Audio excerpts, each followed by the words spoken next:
Boa tarde a todos e a todas. Gostaria de agradecer a oportunidade de estar participando desse evento. Meu nome é Leandro Faria de Souza e eu estou aqui para falar a comunicação intitulada Santo Antônio de Lisboa, um espírito de seu tempo.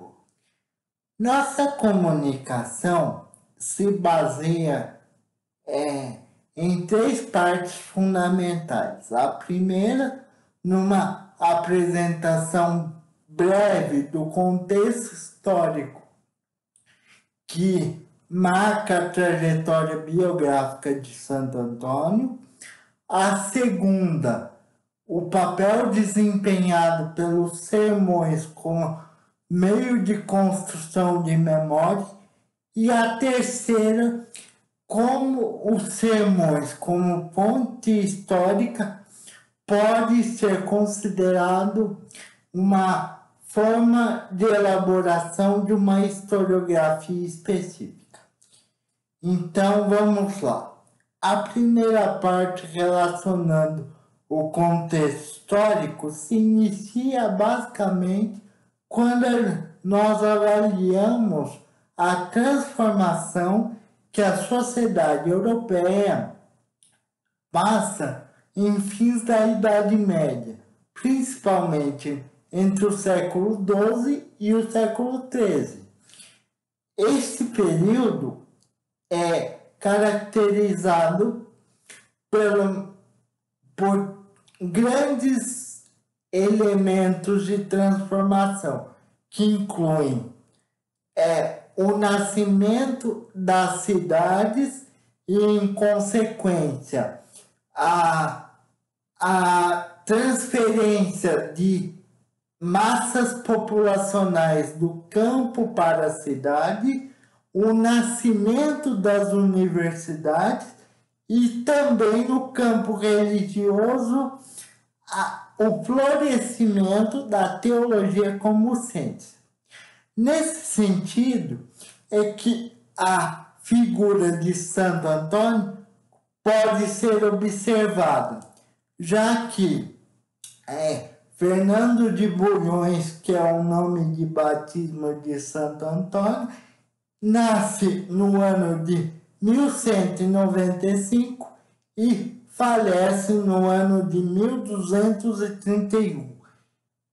Sua atividade como sacerdote se inicia aos 13 anos de idade como membro da ordem agostiniana. E depois de 1220, Santo Antônio ele se transfere, digamos assim, à ordem franciscana devido ao contato pessoal que ele tem com o próprio fundador dessa ordem. E nesse período de transferência de uma visão religiosa para outra, esse franciscano começa a desenvolver uma metodologia específica para os sermões, que na época era a principal fonte de transmissão de conhecimento das verdades dogmáticas da Igreja Católica. Santo Antônio ele escreve por volta de 53 sermões. Existe uma discrepância sutil entre 53 e 55, porque há dois sermões que não necessariamente têm uma confirmação da autoria de Santo Antônio, mas a historiografia tradicional considera como verdadeiro. Levando em consideração esse papel desempenhado pelos sermões, Santo Antônio ele desenvolve seu trabalho no sentido de uma formação de religiosos em novos pregadores, porque esses sermões, segundo a metodologia aplicada por Antônio, se refere essencialmente ao ensino da atividade da pregação e divulgação do Evangelho. Levando isso em consideração, temos que apresentar 3 características básicas desses sermões de Santo Antônio. A primeira trata-se a um estudo avançado e aprofundado das Escrituras, onde todos os sermões são fundamentados com base na Escritura, tanto Velho como Novo Testamento. A segunda característica, a escrita dos sermões trata-se de um sermão de linguagem culta, não é um sermão de cunho popular, lembrando que esse sermão era utilizado também para a formação de novos religiosos e por isso tinha uma visão pedagógica bem clara. E a terceira se trata na aplicação do conteúdo do sermão em uma linguagem cotidiana, que combina a linguagem culta na produção do texto escrito e também uma tentativa de aplicação para a atividade cotidiana dos eventos eclesiásticos. O que eu digo como eventos eclesiásticos são as missas e demais festividades ligadas com a igreja da época. Observando todos esses elementos que eu apresentei brevemente para vocês até aqui, eu levo o terceiro ponto da reflexão.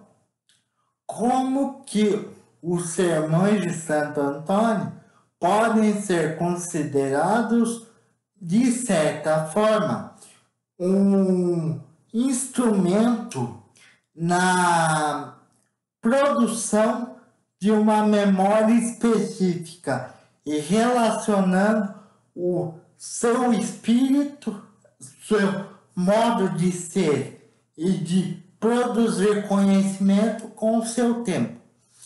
Vejamos, quando a gente avalia a questão de Santo Antônio, nós temos que levar em consideração que a base de conhecimento trazida pelo franciscano acompanha uma tradição já existente, basicamente originária do conhecimento patrístico, ou seja, os pais da igreja que estão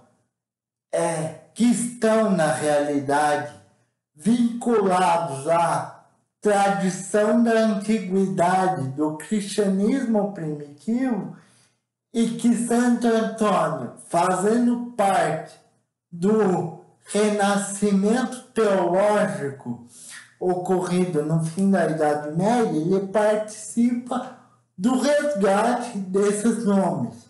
Por exemplo, temos o caso de São Bernardo de Claraval, Santo Inácio de Núrcia, entre outros. Mas por que eu digo isso? Porque essa forma de resgate e referência que Santo Antônio faz nos sermões, no meu modo de entender, também é uma maneira de preservação de tudo aquilo que a Igreja Católica produziu como conhecimento. Quando a gente fala desse movimento de preservação, a gente também deve levar em consideração que essa perspectiva de preservação também atinge a representação de Santo Antônio, porque por causa dessa obra produzida, Santo Antônio é considerado doutor da Igreja a partir de 1946. E por isso eu considero que Santo Antônio, por todos esses elementos trazidos, pode ser considerado um espírito de seu tempo. Muito obrigado a todos. Até a próxima.